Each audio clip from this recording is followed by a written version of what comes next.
Human anatomy and physiology chapter number 13 urinary system.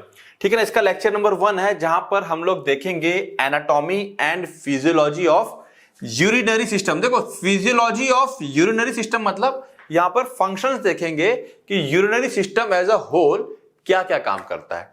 ठीक है, start करते हैं।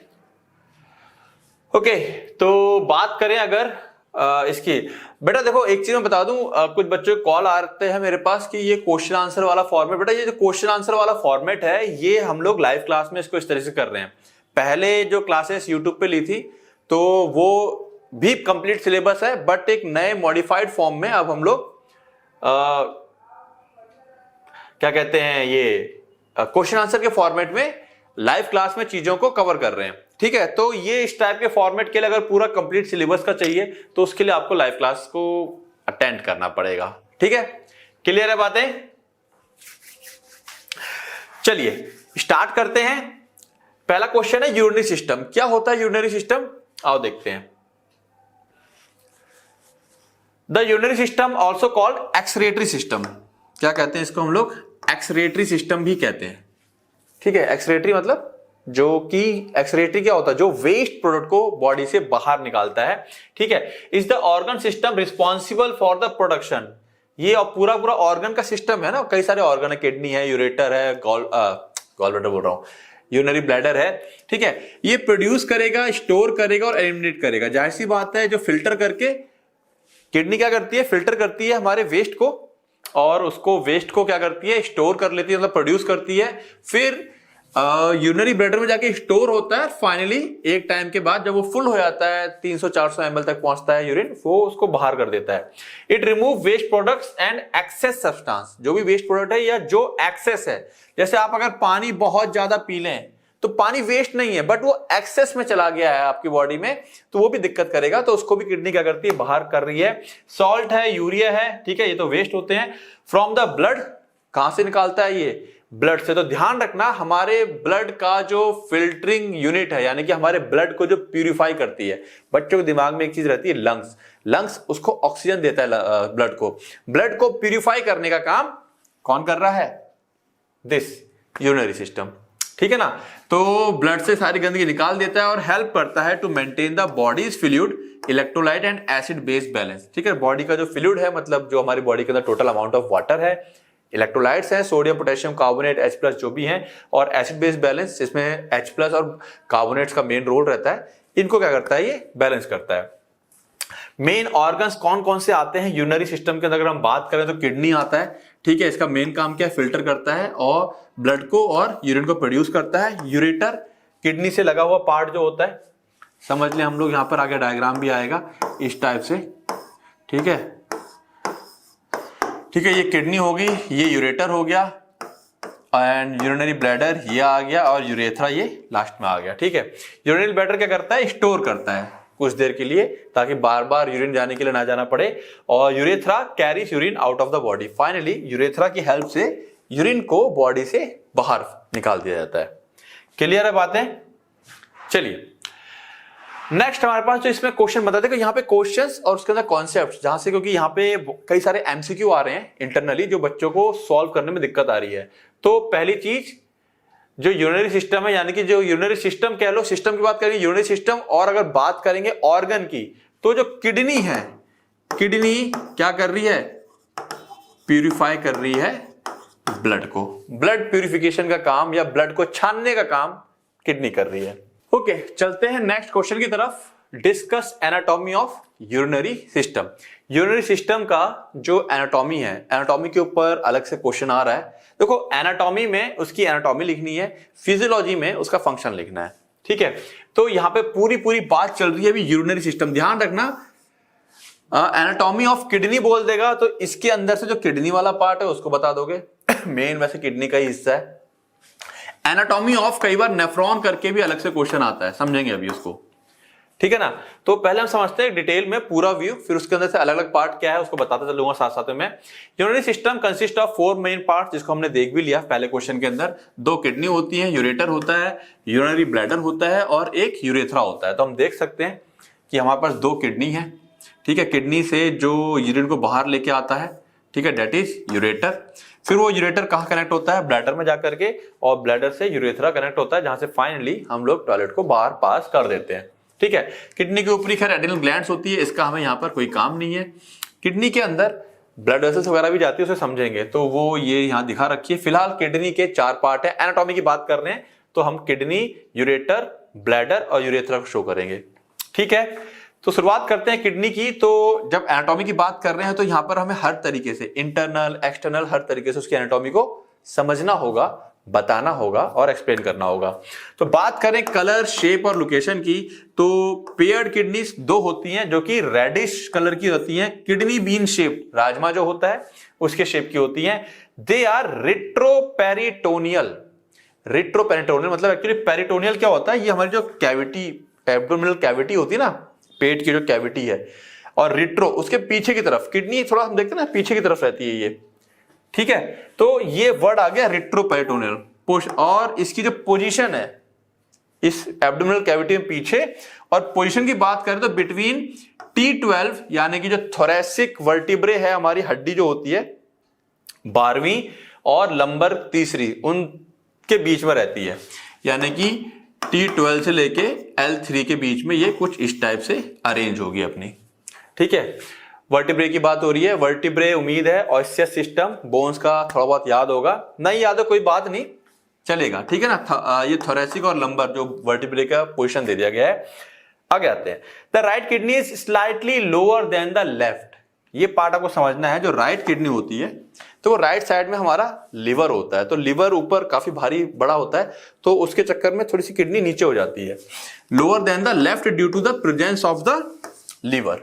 तो कई बार कोई पूछ लेगा कौन क्या किडनी दोनों बराबर लेवल पे, तो नहीं, राइट वाली हल्की सी नीचे होती है। ओके, तो कलर, शेप, लोकेशन की बात करी हमने। देन इसमें आते हैं एक्सटर्नल एनाटॉमी को लेकर के। तो जो एक टिपिकल नॉर्मली एक अडल्ट की किडनी होती है वो 10 से 12 सेंटीमीटर लॉन्ग और 5 से 7 सेंटीमीटर चौड़ी होती है। ठीक है, 3 सेंटीमीटर थिक, 3 सेंटीमीटर की चौड़ाई होती है इसकी, मतलब मोटाई होती है, और इसका जो वजन होता है लगभग 135 से 150 ग्राम का रहता है।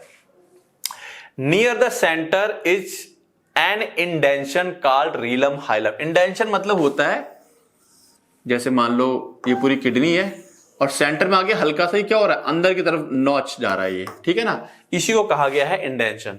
यहाँ पे डायग्राम है। ओके, तो ये जो हल्का सा आकर के सेंटर पे किडनी क्या हो गई है, मुड़ गई है ये अंदर की तरफ, ये जो चीज है इसको कहा गया है, ये सेंटर पे है, देखो ऊपर नीचे देखेंगे ऑलमोस्ट सेंटर पे है, इसको कहा गया है रीनल हाइलम। ठीक है, हाइलम बोलते हैं, रीनल मतलब किडनी होता है, रीनल मतलब किडनी होता है, तो वो जो हल्का सा गड्ढा कटा अंदर उसको हाइलम कहा जाता है। Through which the ureter emerges, जहां से यूरेटर बाहर निकलता है, इमर्ज होता है from the kidney along with blood vessels, और यहीं से जो ब्लड वेसल्स और लिम्फेटिक वेसल्स और नर्व्स हैं यहीं से बाहर की तरफ निकलती हैं, या यूं कह लो किडनी के अंदर जाती हैं। तो यही वो हिस्सा है जहां से यूरेटर, ब्लड वेसल्स, नर्व्स वगैरह सारी चीजें किडनी के अंदर जाती हैं और सप्लाई होती है। ठीक है, तो एक्सटर्नल एनाटॉमी में हमको एक तो इसका साइज का पूरा आइडिया हो गया, हाइलम क्या होता है देखने में ये समझ में आया हमको। देन एक्सटर्नल का बात करें अगर, तो थोड़ा सा इमेजिनेशन करो, किडनी देखो हमारी ये रही, किडनी के ऊपर जैसे नहीं हम लोगों ने ऐसे कपड़े पहन रखे हैं, ऐसी ये किडनी ने कपड़ा सा पहन रखा है, 3 लेयर्स, 3 लेयर्स है उसकी, यानी कि ये कट के दिखा रखा है, ये पूरा ऐसे कवर्ड होती है किडनी, ताकि इसको जल्दी कोई चीज चोट ना पहुंचा सके। तो 3 लेयर्स होती हैं। किडनी से बिल्कुल अटैच, किडनी से बिल्कुल अटैच जो लेयर होती है उसको हम लोग कहते हैं रीनल कैप्सूल। बात समझ में आ रही है? ठीक है। और डीप सबसे नीचे होती है, टफ होती है, काफी ज्यादा फाइब्रस होती है, यानी जल्दी टूटेगी नहीं, लचीली भी रहेगी। लेयर डेट डायरेक्टली सराउंड्स, जो डायरेक्टली किडनी को कवर कर रही है, सराउंड कर रही है each kidney, providing barrier against trauma, trauma झटके हटके लग रहे हैं, चोट वगैरह लग रही है, and helps maintain the shape of kidney, kidney के शेप को मेंटेन रख रही है। ठीक है ना, शेप जैसा है उसको वैसा का वैसा जकड़ के रखा हुआ है, शेप को मेंटेन कर रही है। देन इसके बाद इसके ऊपर की लेयर हम लोग यहाँ पे डायग्राम में देख सकते हैं, ये सबसे नीचे हो गया, इसके ऊपर ये फैट की लेयर देख रहे हो, ये फैट की लेयर है, इसे कहते हैं पेरीरीनल। पेरी वर्ड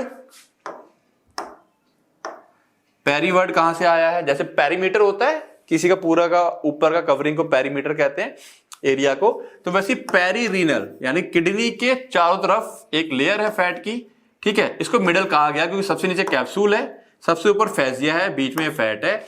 अब मिडल क्वेश्चनिंग लेयर, क्वेश्चनिंग मतलब जो उसको गद्दे की तरह प्रोवाइड करवाता है, गद्दे, ठीक है, क्योंकि कहीं झटका लग रहा है, चोट लग रही है, तो वो गद्दे में धमक लग करके उसको चोट नहीं लगती है। Cushioning layer of adipose tissue, adipose tissues are fat tissues, mass of fatty tissues surrounding renal capsule. ये जो है ये रीनल कैप्सूल के ऊपर है। Now the last one is renal fascia, ठीक है, जो सबसे ऊपर की लेयर है फैजिया, हम देख सकते हैं इसे गेराटोस फैजिया भी कहते हैं, सबसे ऊपर की जो परत है ये वाली, ठीक है। सुपरफिशियल, सबसे ऊपर की जो प्रोटेक्टिव कवरिंग है उसे हम लोग रीनल फैजिया कहते हैं। Superficial dense connective tissue, connective tissue का बना होता है डेंस लेयर दैट एंकर्स। अब किडनी ऐसे तो रहेगी नहीं, नॉर्मल अगर सपोर्ट नहीं होगा तो हिलेंगे डुलेंगे तो हिल डुल जाएगी, तो ये जो रीनल फैसिया होता है, ठीक है, ये एंकर, एंकर मतलब पकड़ती है किडनी को to the posterior abdominal wall, पीछे की तरफ, जो एब्डोमेन के पीछे की तरफ जो हमारी मसल्स है उससे उसको अटैच कर लेती है ताकि हिल डुल के ऐसे ऐसे ना हो जाए, ठीक है। तो ओवरऑल इन तीनों का मिला करके जो प्रोटेक्शन एंड सपोर्ट की लेयर्स हैं 3 हैं। सबसे ऊपर रीनल कैप्सूल होता है जो कि डायरेक्टली किडनी से अटैच है, then perirenal fat, then renal fascia. बड़ा कंफ्यूजन रहता है बच्चों को, देखो ये एक किडनी हो गया और एक वो था ईयर का इंटरनल पार्ट, वहां बच्चों को कंफ्यूजन रहती है, तो दिमाग में थोड़ा सेट कर लो, ठीक है, कि क्या चीज है। एक बार को अगर आप मेन हेडिंग में डाल के आओगे तो काम चल जाएगा एक बार को, ठीक है, क्लियर है। तो ये 3 लेयर्स क्लियर हो गई। नाउ इंटरनल एनाटॉमी, यहां पे बच्चों को बड़ा कंफ्यूजन रहता है, तो ध्यान से समझते हैं इसको, ठीक है। आओ मैं थोड़ा सा एक्सप्लेन कर देता हूं पहले ही। दो, जैसे कि हमने कहा था रीनल हाइलम, यानी कि किडनी में जो ये अंदर की तरफ किडनी झुक गई है, ठीक है, वैसे पूरे गोल होती है, यहां पे आके अंदर की तरफ कट लग गया है, इसको रीनल हाइलम कहते हैं। यहां से देखो रीनल वीन जो बाहर की तरफ निकलती है, रीनल नर्व जो कि नर्व्स अंदर जाएंगी, ब्रेन से कनेक्ट होता है, रीनल आर्टरीज, ठीक है, आर्टरीज जो ब्लड लेके अंदर जाएंगी, और क्या है यूरेटर, ये यूरेटर भी यहां से अंदर जा रहा है, ठीक है। तो हाइलम से ये 4 चीजें, 1 2 3 और 4, ये 4 चीजें हाइलम से अंदर एंटर करती हैं किडनी के, ठीक है। अब इसके बाद ध्यान से समझते जाना, ये जो यूरेटर है जब ये आगे जाता है और इसका जो ये वाला हिस्सा देखें, जो जस्ट घुसते ही घुसते बड़ा सा चौड़ा सा हिस्सा आपको नजर आ रहा होगा ये, ठीक है ना, ये जो हिस्सा है इसको हम लोग कहते हैं पेल्विस। रीनल लगा दिया मतलब किडनी पेल्विस, या रीनल पेल्विस बोल देते हैं, रीनल मतलब किडनी होता है, इसको पेल्विस कहते हैं। अब जो ये पेल्विस है ये दूसरे कलर का इस्तेमाल करता हूं मैं, आगे जाकर और डिवाइड हो रहा है ये इस टाइप से,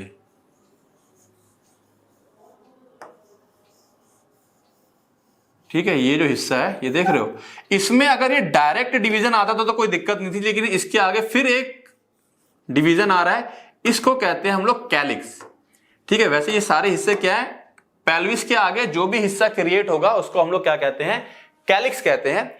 अगर कैलिक्स फर्दर फिर डिवाइड हो जाए तो बड़ा वाला जो हिस्सा होता है उसको मेजर कैलिक्स बोल देते हैं, फिर जो छोटे छोटे हिस्से डिवाइड होते हैं ये इनको माइनर कैलिक्स बोल देते हैं, ठीक है। ध्यान रखेंगे क्योंकि यहां पर पेल्विस देन कैलिक्स, कैलिक्स में मेजर माइनर में बच्चा कंफ्यूज हो जाता है, और इन्हीं कैलिक्स के ऊपर ये जो हमें पिरामिड शेप का दिखाई पड़ता है इसको हम लोग पिरामिड्स बोलते हैं, क्लियर है बातें। इसके अलावा ये सब चीजें हमें पढ़ने की जरूरत नहीं है, जो मेन पार्ट हमें शो करने हैं वो बता रहा हूं मैं।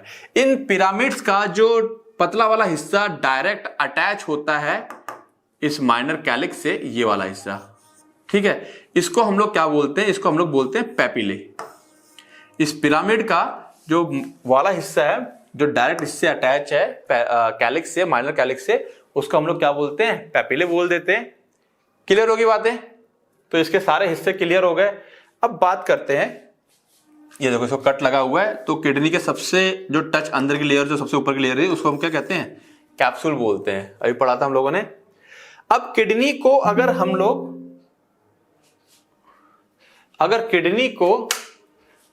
लोग क्या करें, खोलें, ठीक है, अगर ये किडनी है, उसको अगर मैं खोलता हूं तो मैं क्या देखता हूं कि ये किडनी जो बीच वाला हिस्सा है, ठीक है, इसका कलर अलग होता है और बाहर वाले का हिस्से का कलर अलग होता है, ठीक है ना। तो कोई भी हमारा जो ऑर्गन है बॉडी के अंदर, उसको हम दो पार्ट में डिवाइड कर लेते हैं, ठीक है। जो भाई बीन्स की तरह है तो काटो, जैसे आम है ना, इमेजिन करो आम की गुठली निकाली, वो बीच का हिस्सा हो गया, ऊपर का जो उसका फ्लैशी पार्ट था, खाने वाला हिस्सा था, वो बाहरी हिस्सा हो गया। तो जो अंदर का पार्ट है उसको हम लोग क्या बोलते हैं, मेडुला बोलते हैं।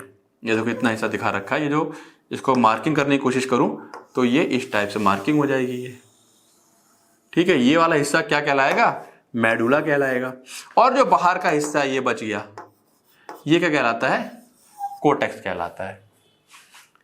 तो renal medulla, renal cortex, papillae, pyramid, pelvis, calyx, उम्मीद है ये सारे टर्म्स क्लियर हो गए होंगे। ये डायग्राम इंपॉर्टेंट है, प्रैक्टिस कर लेना इसकी, ठीक है, अक्सर पूछा जा रहा है। अब इसी को थोड़ा डिस्क्राइब कर लेते हैं हम लोग, देखते चलते हैं। इंटरनली किडनी रिवील्स, इंटरनली देखें तो किडनी बताता है, रिवील मतलब बताता है, दो डिस्टिंक्ट अलग अलग हिस्से दिखाता है या बताता है।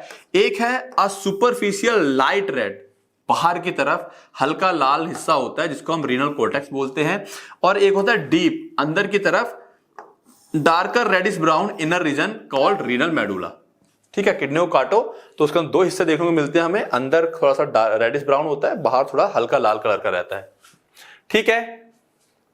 क्लियर है बातें। अब रीनल मेडुला की बातें कर लें। मेडुला क्लियर है। मेडुला में बातें क्लियर करें, क्या होता है, a deep darker reddish brown inner region, deep, ठीक है ना, अंदर की तरफ डार्कर, काफी ज्यादा डार्क होता है, reddish brown inner region called the renal medulla, इसको हम रीनल मेडुला कहते हैं। Consist of several cone shaped renal pyramid, इसके अंदर बहुत सारे रीनल पिरामिड जो कि कौन शेप के हैं, हम लोग देख सकते हैं ये पिरामिड्स हमारे कौन शेप के हैं, कई सारे इसके अंदर देखने को मिलते हैं हमको। द बेस वाइडर एंड, इसका जो पिरामिड का बेस है, जो ये चौड़ा, जिसका चौड़ा ये है, ये कोर्टेक्स की तरफ होता है, ठीक है। Wider end of each pyramid faces the renal cortex and the apex, apex मतलब जो उसका कुन्ना है, नोक है, जिसका नैरोअर पतला हिस्सा जो है वो मेडुला की तरफ होता है, ठीक है। And its apex called the renal papillae, उसका जो एपेक्स है जैसे मैंने बताया था उसको क्या बोलते हैं, पेपिले बोलते हैं, ठीक है। Point towards the renal hilum, वो रीनल हाइलम या अंदर मेडुला की तरफ पॉइंट किया हुआ रहता है। तो पेपिला क्या है, यहां पे क्लियर आ गया। तो यही आपको थोड़ा सा लिखना पड़ेगा, या फिर अगर आपको डायग्राम याद है तो जितने पॉइंट यहां पर हैं इन पॉइंट्स को आपको एक्सप्लेन करना पड़ेगा एनाटॉमी बताने के लिए। देन कोर्टेक्स की बात करें, इसके अंदर काफी सारी चीजें आओ समझते हैं। दस a superficial light red region called the renal cortex, जो बाहर की तरफ का हिस्सा होता है हल्का लाल होता है, उसको कोर्टेक्स कहा जाता है। It is extending from renal capsule to basis of the renal pyramid, ये जो कोर्टेक्स है, ये कैप्सूल है ना, यहां से लेकर के, कलर चेंज करें, यहां से लेकर के जो पिरामिड का बेस होता है यहां तक होता है, ठीक है, यहां से लेकर यहां तक एक्सटेंड हो रखा है। बात समझ में आ रही है। बोलने का कॉन्सेप्ट समझो, बच्चों को थोड़ा सा कई बार लैंग्वेज का प्रॉब्लम आता है तो क्लियर करता चल रहा हूं। इट इज एक्सटेंडिंग, एक्सटेंड कोई चीज यहां से लेके वहां तक, extending from the renal capsule, renal capsule से लेकर के to the basis of renal pyramid, renal pyramid का जो बेस है वहां तक, and into the spaces between them, sorry base, ये बेस हो गया पिरामिड का, ये उसका कहना चाहता है बेस मतलब यहां से लेकर के यहां तक, बेस तक, और इवन जो पिरामिड्स के बीच में गैप है उसके अंदर तक क्या करता है, ये एक्सटेंड करता है थोड़ा सा, ठीक है। Okay, it is divided into outer cortical zone and an inner juxta medullary zone, ये थोड़ा सा पॉइंट समझने वाला है। जक्स्टा मेडुलरी, इसमें देखो एक डायग्राम है, मैं समझा देता हूं थोड़ा सा। जो कोर्टेक्स है, जैसे मान लो एक किडनी है, ठीक है, किडनी में अब मैं इसको डिवाइड कर दूं, ठीक है, तो ये हिस्सा क्या हो जाएगा, कोर्टेक्स हो जाएगा, और ये हिस्सा क्या हो गया, मेडुला हो गया, ठीक है। अब जो बाहरी हिस्सा है उसको तो हम कह ही रहे हैं, इसको कह दिया कोर्टिकल जोन, जो बाहरी हिस्सा है उसको क्या कह दिया, कोर्टिकल जोन। ये सारे टर्म्स बेटा बहुत ध्यान से समझ लो, क्वेश्चन आते हैं या एमसीक्यू आते हैं और टर्म्स क्लियर ना होने की वजह से सारा क्वेश्चन यहां पे गलत हो जाता है, वेरी इंपॉर्टेंट। और जस्टा मेडुलरी जोन यानी कि मेडुला के पास वाला जो कोर्टेक्स है, यही कोर्टेक्स जो मेडुला जहां से स्टार्ट हो रहा है जस्ट उसके पास वाला जो हिस्सा है उसको कहते हैं जस्टा मेडुलरी। क्लियर? ये बच्चा यहां पे थोड़ा सा कंफ्यूज होता है, उसका रीजन क्या है, अभी टाइप्स ऑफ नेफ्रॉन आएगा तो वहां क्लियर हो जाएगा। The portion of the renal cortex that extend between the renal pyramids are called renal columns. और जो हिस्सा कॉर्टेक्स का पिरामिड के बीच में चला गया है, ठीक है, इसे हम रीनल कॉलम बोल देते हैं, रीनल कॉलम। ठीक, together the renal cortex and renal pyramid, renal cortex और पिरामिड मिल करके जो मेडुला में पाए जाते हैं ना रीनल पिरामिड, वो मिल करके बनाते हैं क्या, पैरेन्काइमा या functional portion of the kidney. Kidney का जो फंक्शनल पार्ट है वो कॉर्टेक्स और पिरामिड मिलकर बना रहे हैं, जिसके अंदर हमारी फंक्शनल यूनिट पाई जाती है, कौन सी, नेफ्रॉन, जिसको भी डिटेल में अभी हम देखेंगे। ठीक, तो कॉर्टेक्स और पिरामिड मिल करके फंक्शनल यूनिट बनाती है, यानी कि उसके अंदर ही हमारे नेफ्रॉन पाए जाते हैं। और हर एक किडनी में लगभग 1 मिलियन यानी कि 10 लाख नेफ्रॉन होते हैं। क्लियर? इस नेफ्रॉन को समझेंगे अभी आगे, नेफ्रॉन का पूरा स्ट्रक्चर डिटेल में जाएंगे। तो उम्मीद है कॉर्टेक्स मेडुला किडनी का ये वाला जो एनाटॉमिकल पार्ट है और ये स्ट्रक्चर आ रहा है बहुत ज्यादा, ये आपको क्लियर हो गया होगा। ठीक, चलिए आगे आते हैं। कोई भी डाउट हो, ठीक है ना, तो तरीका आप लोगों को पता है क्या करना है। नेफ्रॉन की बात कर लें अब, क्योंकि नेफ्रॉन का जिक्र हुआ है। अब बात को समझो जरा, नेफ्रॉन के ऊपर describe the structure of nephron, वो अलग से भी क्वेश्चन आ रहा है 3 नंबर में, 5 नंबर में। ठीक है, नेफ्रॉन के ऊपर अलग से भी क्वेश्चन आ रहा है, तो इसको देखते हैं नेफ्रॉन को क्या कह रहा है ये। तो नेफ्रॉन क्या होता है, ये स्ट्रक्चर पढ़ा होगा आप लोगों ने क्लास 11th में पहली बार, कुछ इस टाइप का स्ट्रक्चर होता है, इसको नेफ्रॉन कहते हैं। यही वो functional unit, this is the functional unit, जहां पर ब्लड फिल्टर होकर के क्या करता है, वहां पे यूरिन बन जाता है, मतलब ब्लड फिल्टर होकर चला जाता है और जो वेस्ट प्रोडक्ट होता है यूरिन के फॉर्म में कलेक्ट हो जाता है। तो देखो इसको अगर हम ध्यान से समझें, इसका अपने स्ट्रक्चर को इस टाइप से, ये पूरा डिटेल स्ट्रक्चर है, मैं थोड़ा सा बेसिक स्ट्रक्चर आपको बनाऊं जो आप लोगों ने पढ़ा होगा अभी तक। ठीक है, इस टाइप से आप लोगों ने कुछ स्ट्रक्चर इसका पढ़ते आए होंगे।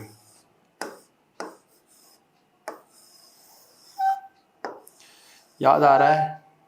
एक्चुअली हम लोग तो सिंपलिसिटी के लिए इस टाइप से बना देते हैं, अदरवाइज ये स्ट्रक्चर थोड़ा सा काफी कॉम्प्लिकेटेड होता है। ये सिंपल स्ट्रक्चर इस टाइप से आप लोगों ने पढ़ा होगा। ठीक है, इसके अंदर क्या आ रही हैं, ब्लड वेसल्स आ रही हैं, और फिर वही ब्लड वेसल्स इसके आसपास पूरी लपेट जाती हैं, लपेट मतलब इसके आसपास रहती हैं इस टाइप से। तो देखो बात वही सिंपल, इसी को नेफ्रॉन कहते हैं। तो नेफ्रॉन का जो शुरुआती हिस्सा है जहां से हमारी आर्टरीज एंटर करती हैं, ब्लड को लेके जाती हैं जिससे कि वो फिल्टर हो सके, ठीक है, वो हिस्सा हमारा होता है दिस, उसको थोड़ा डिटेल में यहां दिखा रहा हूं, उसको हम कहते हैं बोमेन कैप्सूल। क्या कहते हैं, ये जो हिस्सा है हमारा, ये बोमेन कैप्सूल है। इसके अंदर जो आर्टरीज गुच्छे जैसे बनाती हैं उसको ग्लोमेरुलस कहते हैं। समझे? साथ साथ समझते चलते हैं, चीजें क्लियर होती चलेंगी। ओके, तो नेफ्रॉन स्टार्ट करें। तो कह रहा है these are the microscopic functional unit. MCQ आता है किडनी की फंक्शनल यूनिट कौन है, तो वो नेफ्रॉन है।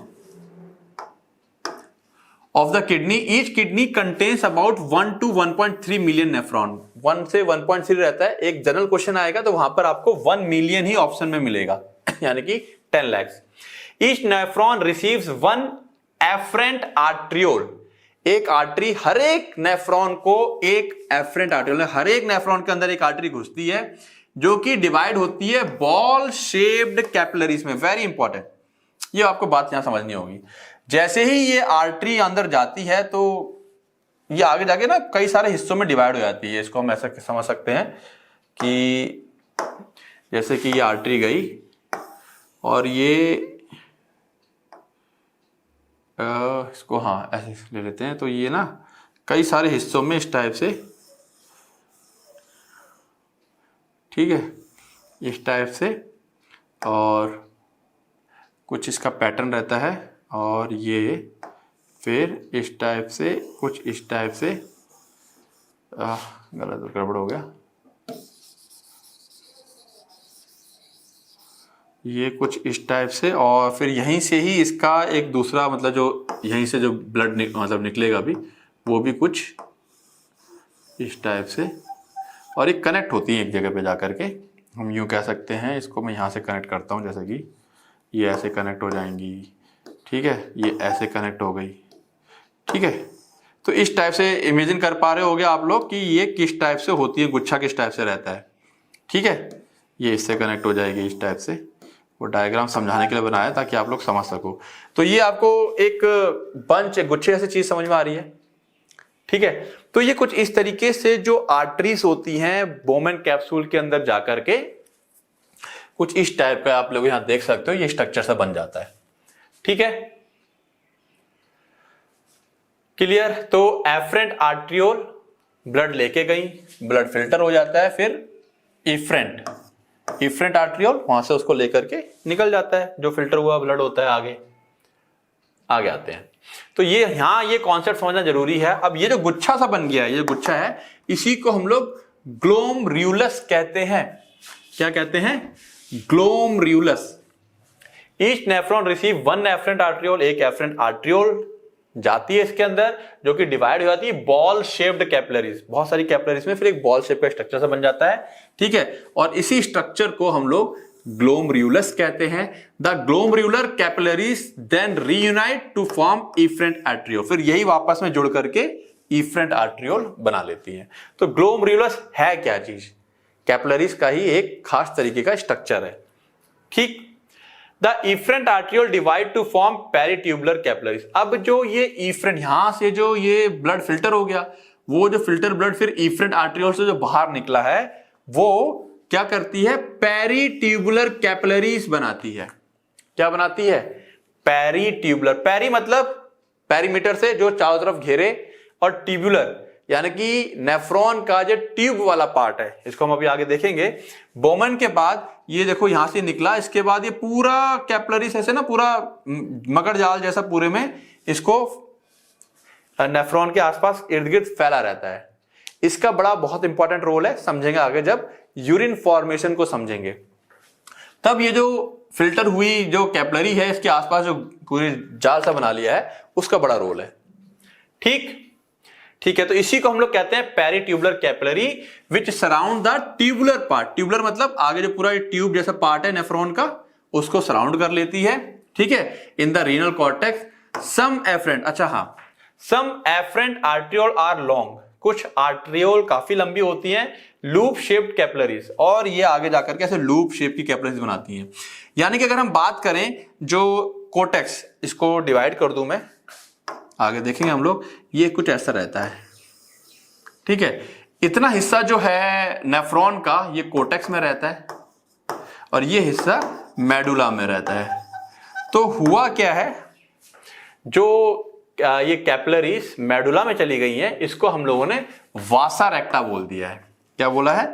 वासा रेक्टा।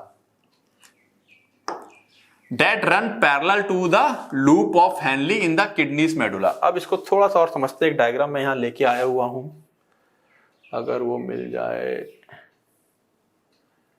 वासा रेक्टा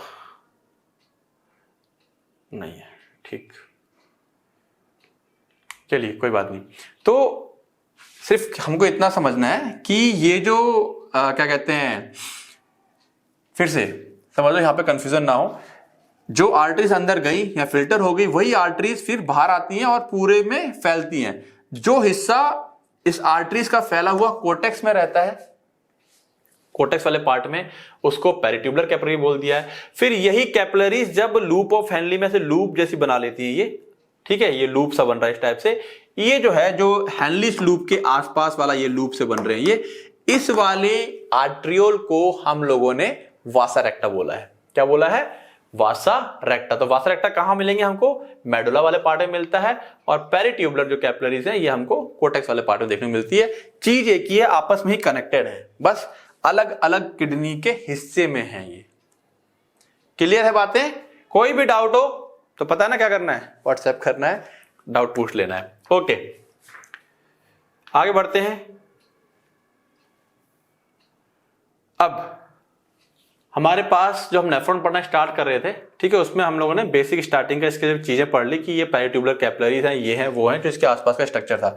अब जो हमारा नेफ्रॉन यहां से स्टार्ट होगा, हमने ग्लोमेरुलस क्लियर किया अभी, अब हमारा बोमेन कैप्सूल से जो हमारा पार्ट स्टार्ट होगा, तो जो नेफ्रॉन है उसको बेसिकली दो पार्ट में हम लोग डिवाइड करते हैं। एक है रीनल कार्पसल्स और एक है रीनल ट्यूब्यूल्स। रीनल कार्पसल्स यहां पर क्या होता है, ब्लड फिल्टर होता है। इसके दो हिस्से हैं, ग्लोमेरुलस और बोमेन कैप्सूल। सिंपल सी कहानी है। तो हम लोग देख सकते हैं ये वाला जो हिस्सा है इसको बोमेन कैप्सूल कहते हैं, इसी के अंदर ग्लोमेरुलस है, ठीक है, यहां ब्लड फिल्टर हो गया। बाकी हिस्सा पूरा ट्यूब जैसा है, पाइप जैसा है, तो इसको हम लोगों ने रीनल ट्यूब्यूल बोल दिया है, ठीक है।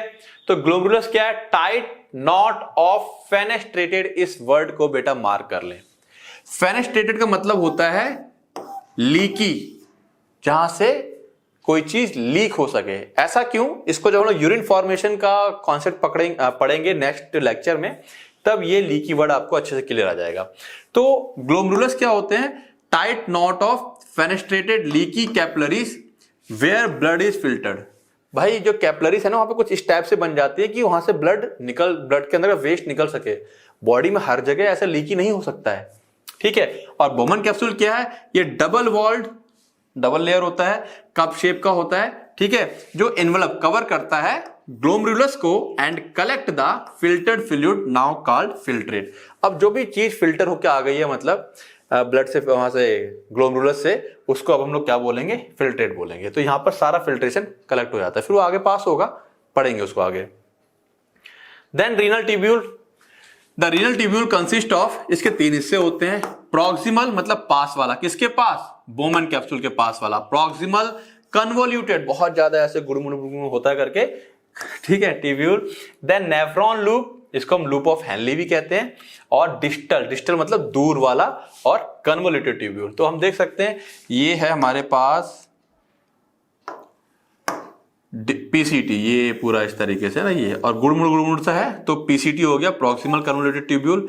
फिर ये जो हिस्सा आया है एक पतला सा, दिस है ना, पतला सा है ये, इसको हम लोग कहते हैं लूप ऑफ हेनली या लूप ऑफ नेफ्रॉन। फिर ये आगे जाकर के, ये लास्ट में जाकर के फिर ये गुड़मुड़ सा हो गया, इसको हम लोग क्या कहते हैं? डिस्टल कन्वोल्यूटेड ट्यूब्यूल, यानी कि डिस्टल मतलब दूर वाला। इसको सिंपली हम ऐसे समझे दो, अगर आपको डायग्राम बनाना होगा एग्जाम में, तो this is the PCT and this is the DCT, खत्म। This is the loop of Henle, loop of Henle, this is the collecting duct, CD. Okay, clear है?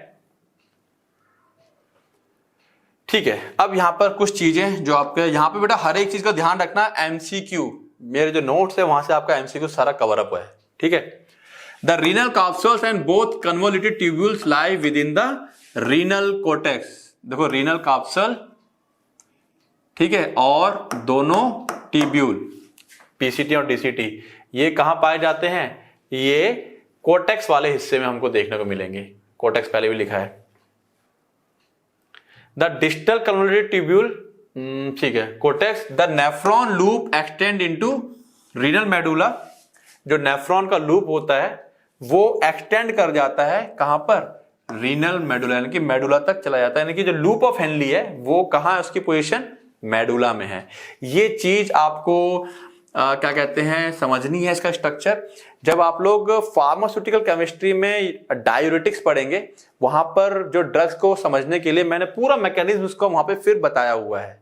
तो अगर ये स्ट्रक्चर अच्छे से क्लियर होगा तो डायूरेटिक बड़ी अच्छे से आप लोग कवर कर पाएंगे। या डायूरेटिक पहले पढ़ लिया तो वहां पे भी एक्सप्लेन किया हुआ है, वहां समझ लिया है तो यहां समझना आसान होगा आपको, ठीक है।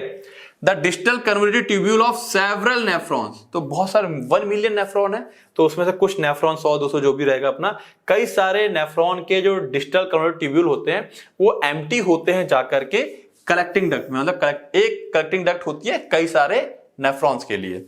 कलेक्टिंग डक्ट देन यूनाइट, फिर वो कलेक्टिंग डक्ट बहुत सारी आपस में जुड़ती है और जो भी वो कलेक्ट करती है फाइनली उसे माइनर कैलिसिस तक लेके जाती है। उम्मीद है बात आपको सारी पॉइंट टू पॉइंट क्लियर समझ में आ गई होगी, एनाटॉमी और कहां से क्या चीजें चल रही है हमारे पास। फिर ये हमारे पास पार्ट खत्म हो जाता है, फिर किडनी के बाद क्या आएगा, यूरेटर आएगा। दो पतले से मस्कुलर ट्यूब टाइप के स्ट्रक्चर होते हैं, 20 से 30 सेंटीमीटर लॉन्ग होते हैं। इनका फंक्शन क्या है, कैरी करते हैं यूरिन को हर एक किडनी से, कहां पर, रीनल पेल्विस में। ठीक है, रीनल पेल्विस याद आ रहा है, चौड़ा सा हिस्सा था जहां यूरेटर घुसता है, to urinary bladder, renal pelvis से होते हुए यूरिनरी ब्लैडर में लाने के लिए बाय पेरिस्टाल्टिक मूवमेंट। अगर जिन लोगों ने डाइजेस्टिव सिस्टम पढ़ लिया है तो अच्छी बात है, नहीं पढ़ा है तो बता दूं, मसल्स के अंदर जैसे मान लो हमारी कोई भी मसल से ट्यूब टाइप का स्ट्रक्चर होगा तो उसमें ऐसे वेव टाइप के स्ट्रक्चर चलते हैं, स्ट्रक्चर नहीं होते, मसल्स जो होती है ऐसे वेव टाइप के मोशन करती है जिससे किसी चीज को आगे ढकेल सके, उसी को हम लोग क्या कहते हैं, पेरिस्टाल्टिक मोशन कहते हैं। फिर opening, each ureter opens obliquely, थोड़ी तिरछी जाकर के, posterior wall of urinary bladder. ध्यान रखना, हम लोग जब देखते हैं यूरिनरी ब्लैडर इस टाइप से, तो ये बिल्कुल ऊपर नहीं आते हैं, ये पीछे की तरफ थोड़ा सा, जैसे मान लो यूरिनरी ब्लैडर तो पीछे तरफ यहां पर जाकर के तिरछे जाकर के उससे कनेक्ट होते हैं। ठीक है, इससे क्या होता है, इससे जो यूरिन का बैक फ्लो है वो नहीं होता है। ठीक है, यूरेटर हो गया हमारे पास। नाउ यूरिनरी ब्लैडर, ये कैसा होता है, हॉलो है, मस्कुलर होता है ये situated in the pelvic cavity, जो हमारी कमर वाली कैविटी है वहां पर सिचुएटेड है, रखा हुआ है बिहाइंड प्यूबिक सिम्फाइसिस। ठीक है, जो हड्डी होती है प्यूबिक सिम्फाइसिस उसके जस्ट पीछे होता है। इसकी लेयर की बात करें तो यहाँ पर 3 लेयर है, और वो 3 लेयर क्यों बताइए, क्योंकि यहाँ पर जो मिडल मस्कुलर लेयर है, खास डेट्रूसर मसल पाई जाती है, इसका नाम बार बार आएगा। ठीक है, सबसे अंदर इनर म्यूकोसा होता है, वो ट्रांजिशनल एपिथेलियम का बना होता है। अब ट्रांजिशनल एपिथेलियम जो अपना शेप चेंज कर ले, बड़ा कॉमन एमसीक्यू क्वेश्चन है, अगर एपिथेलियल टिश्यू आप लोगों ने पढ़ लिया है तो ये आपको याद आ रहा होगा। ठीक है, आउटर सीरस या एडवेंटिशियल लेयर होती है, ये टफ होती है, इसका कोई खास काम नहीं है, केवल ये होता है कि उसको प्रोटेक्शन का काम करती है। मेन हमारे पास जो मस्कुलर लेयर है वो मिडल है, यहां पर जो मसल पाई जाती है उसे डेट्रूसर कहते हैं, याद रखिएगा। ठीक है, फंक्शन क्या है, टेम्परेली कुछ समय के लिए स्टोर करती है यूरिन की अप टू 400 to 600 ml, इतनी कैपेसिटी है, 400 से 600 ml तक यूरिन को स्टोर कर सकती है, लेकिन उसके बाद फिर पास आउट करना पड़ेगा, अदरवाइज लीक हो जाएगा। ठीक है, ओपनिंग की बात करें तो 2 यूरेटिक ओपनिंग, यहां पर हम देखो गौर से, पीछे से यूरेटर आया, देखो ऊपर नहीं है, साइड में आकर के 2 ओपनिंग है ये। ठीक, 1 इंटरनल यूरेथ्रल ओपनिंग, एक यूरेथ्रा ओपनिंग जो आगे ब्लड जाएगा, ये हो गए, ऊपर से आ रहा है ये। ठीक है, ये ऊपर से आगे नीचे से ऐसे तिरछे करके लगते हैं। ठीक है, these 3 opening form a triangular area called trigon. ये वर्ड कई बार आ जाता है, ट्राइगोन, तो आप यहां गौर से देख सकते हैं कि ये जो 3 ओपनिंग है काफी पास में, तो ये जो इस टाइप से स्ट्रक्चर सा बन रहा है, ठीक है, ट्रायंगुलर शेप का, इसको कहा जाता है ट्राइगोन। क्लियर, बात समझ में आ गई।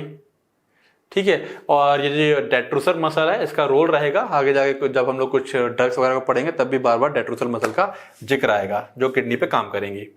फिर लास्ट में आती है यूरेथ्रा। क्या है ये स्ट्रक्चर, इसकी बात करें तो मस्कुलर ट्यूब होती है, ये कैरी करती है यूरिन को from bladder to outside of the body, है ना। जब हम लोग लगता है पेशाब आ रही है तो हम उठ के जाते हैं, रोक के रखते हैं, टॉयलेट जाते हैं और फिर रिलीज कर देते हैं, तो यूरेथ्रा से होती हुई फाइनली बाहर हो जाती है। यूरेथ्रा कहां पाई जाती है, पेनिस में। ठीक है ना। लेंथ की बात करें तो मेल के अंदर लगभग ये 20 सेंटीमीटर होता है। देखो ये एक बड़ा यहाँ पे बताऊं, मेल्स के अंदर क्योंकि जो यूरेथ्रा होता है पेनिस के होते हुए आता है, वही जो स्पर्म वाला उसका रास्ता होता है, लगभग 20 सेंटीमीटर है। ये कितना है, 20 सेंटीमीटर। तो यूरिन का जो लास्ट एंड होता है, ठीक है, और जो अंदर के ऑर्गन्स होते हैं उनमें काफी ज्यादा एक लेंथ है, डिस्टेंस है, ठीक है ना। वहीं पर अगर फीमेल की बात करें तो मात्र 4 सेंटीमीटर है। तो इसकी वजह से ये लेंथ बहुत छोटी होती है, इसीलिए फीमेल्स में जो यूटीआई इन्फेक्शन होते हैं वो ज्यादा हो जाते हैं। ठीक है, ये एक बहुत बड़ा रीजन है, क्योंकि उनका जो यूरेथ्रा वाला पार्ट है वो काफी छोटा है। ये ओपन होती है बिटवीन द लेबिया माइनोरा, खैर इसकी जरूरत नहीं हमको, बस इतना याद रखना, 4 सेंटीमीटर होती है और बिटवीन द लेबिया माइनोरा जो वेजाइनल पार्ट है उसमें जाकर के ओपन होती है। फंक्शन क्या है इनका? Passage of urine and semen in males. Males में सीमेन पास करवाते हैं साथ साथ में, और यूरिन पास करने का काम तो इनका है ही। क्लियर हो गया? ठीक है, तो this is all about the anatomy. अब बात कर लें हम लोग फिजियोलॉजी, फंक्शन या फिजियोलॉजी। तो अगर किडनी का फंक्शन या फिजियोलॉजी आता है तो क्या क्या लिखोगे? देखिए जरा, सबसे पहले एक्सक्रीटरी फंक्शन तो है ना, यूरिन फॉर्म करके किडनी हेल्प करती है जितना भी मेटाबॉलिक वेस्ट है उसको बॉडी से बाहर निकालना, जैसे कि यूरिया जो कि प्रोटीन से बन रहा है, यूरिक एसिड जो कि न्यूक्लिक एसिड से बनता है उसके टूटने पर, क्रिएटिनिन जो कि मसल्स के ब्रेकडाउन पे होता है, और जो भी ड्रग्स या टॉक्सिन्स है उनको बॉडी से बाहर निकालना। तो सबसे बड़ा प्राइमरी काम तो यही है। Then regulation of water balance, body के अंदर कितना वाटर रहना है उसको कंट्रोल करना है। कम है तो यूरिन ज्यादा नहीं बनाएगा, होल्ड कर लेगा, और ज्यादा है तो फटाफट यूरिन बना के बाहर निकाल देगा। Kidney maintain the volume of body fluid bye adjusting the amount of water reabsorbed और एक्सक्रीटेड। ज्यादा है तो बाहर निकाल देगा, कम है तो कम बनाएगा यूरिन फिर। अच्छा, ये जो इसका वाटर बैलेंस वाला पार्ट है ये एंटी डायूरेटिक हार्मोन की हेल्प से, ठीक है, अगर बॉडी में पानी काफी कम है तो एंटी डायूरेटिक हार्मोन क्रिएट होता है जिसकी वजह से यूरिन काफी कम बनती है। तीसरा है रेगुलेशन ऑफ इलेक्ट्रोलाइट बैलेंस। भाई हमारी बॉडी में सोडियम, पोटेशियम, कैल्शियम है ना, पसीना बहुत आ रहा है, पसीना निकल रहा है, तो ये सब चीजें लॉस्ट हो जाती है बॉडी से, तो टॉयलेट उतनी ही कम बनेगी। गर्मियों में अगर आप लोग देखो पानी नहीं पियोगे तो टॉयलेट उतनी कम बनती है और फिर येलो कलर की हो जाती है। वहीं आप अगर देखो नॉर्मली सर्दियों में आपको टॉयलेट जाना पड़ रहा है हर 2 घंटे में, 3 घंटे में, अगर गर्मियों में आप पानी नहीं पी रहे हो तो पता चला सुबह के पानी पिया, शाम तक नहीं पिया अगर पानी किसी वजह से, तो पता चला आपको टॉयलेट ही नहीं आ रही है। ठीक, kidney help regulate the blood levels of several ions. Blood के अंदर जो आयंस, भाई ये आयंस कहां पाए जाएंगे? ब्लड के अंदर।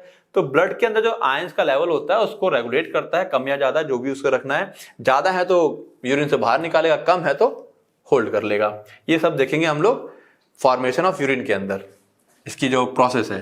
जैसे क्लोरीन है, बाइकार्बोनेट है, फॉस्फेट है, by adjusting the amount of this ion that are excreted into urine. ठीक है, कितना अमाउंट निकलना है यूरिन से ये वो फिर डिसाइड कर लेती है।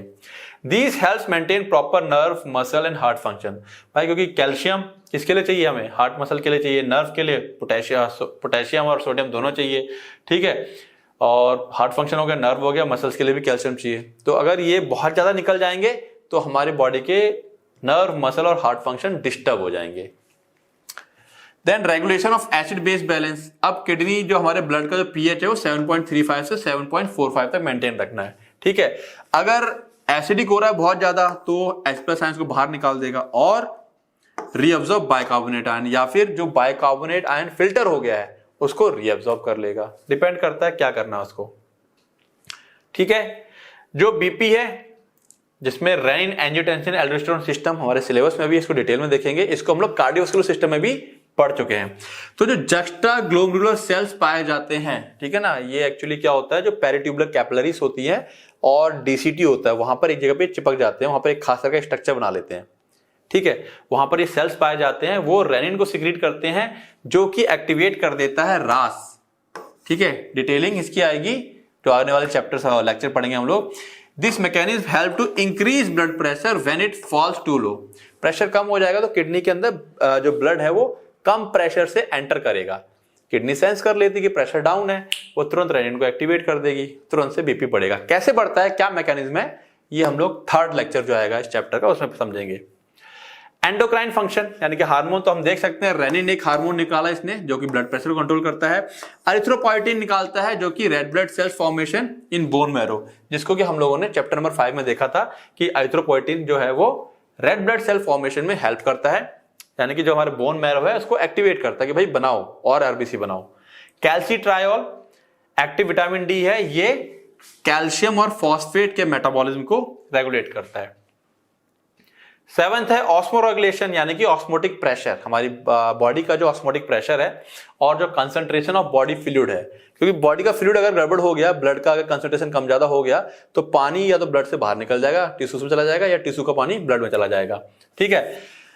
Okay, maintain osmotic pressure and concentration of the body fluid by controlling the excretion of water and solute, ठीक है। डिटॉक्सिफिकेशन फंक्शन, ये तो जो भी फॉरेन सब्सटेंस होता है, ठीक है, सच एज ड्रग्स है, टॉक्सिन्स है, उसको बाहर निकाल रहा है, तो डिटॉक्सिफिकेशन कर रहा है। ग्लूकोनियोजेनेसिस, जब फास्टिंग करते हैं लोग, यानी कि हम लोग फास्ट पे आ गए हैं, नहीं खा रहे कार्बोहाइड्रेट, व्रत कर रहे हैं, kidney can produce glucose from non carbohydrate source like amino acid helping to maintain blood glucose level. तो जो नॉन कार्बोहाइड्रेट सोर्स है जैसे कि अमीनो एसिड वगैरह है, वहां से वो ग्लूकोज को क्रिएट करवाता है, ठीक है, और बॉडी की ग्लूकोज की नीड को पूरा करवाता है।